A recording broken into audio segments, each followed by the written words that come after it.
ಅತೀ ಸುಂದರಿಯಾದಂಥ ಪೋಟೀಫನ ಹೆಂಡತಿ. ಆಕೆ ಒಂದು ರಾಜನ ಮನೆಯಲ್ಲಿ ಒಂದು ಒಳ್ಳೆ ಆಸ್ಥಾನವನ್ನು ಕೊಟ್ಟು ಯೋಸೇಫನಿಗೆ ಒಳ್ಳೆ ಜವಾಬ್ದಾರಿ ಕೊಟ್ಟಿದ್ದಾರೆ. ಆಕೆ ಹೇಳ್ತಾಳೆ ಆತನಿಗೆ, ನೋಡು, ಎಲ್ಲ ನಿನಗೆ ಅಧಿಕಾರ ಕೊಟ್ಟಿದ್ದಾರೆ, ನನ್ನ ಮೇಲೆ ನಿನಗೆ ಅಧಿಕಾರ ಕೊಟ್ಟಿದ್ದಾರೆ. ಯಾರ ಮೇಲೆ?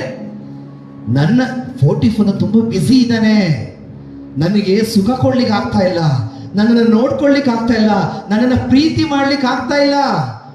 ನಿನಗೆ ಎಲ್ಲ ಕೊಟ್ಟಿದ್ದಾರೆ, ನನ್ನನ್ನು ಕೊಟ್ಟಿದ್ದಾರೆ, ತಗೋ ನನ್ನನ್ನು ಉಪಯೋಗಿಸು, ಬಾ ನನ್ನ ಜೊತೆಗೆ ಪಾಪ ಮಾಡು. ಆಕೆಯನ್ನು ಹಿಡಿದು ಎಳೆಯುವಾಗ ಆತನ ಶರೀರದಲ್ಲಿ ಆಕೆಯ ಕೈಯಿನ ಏನಾಗ್ತದೆ?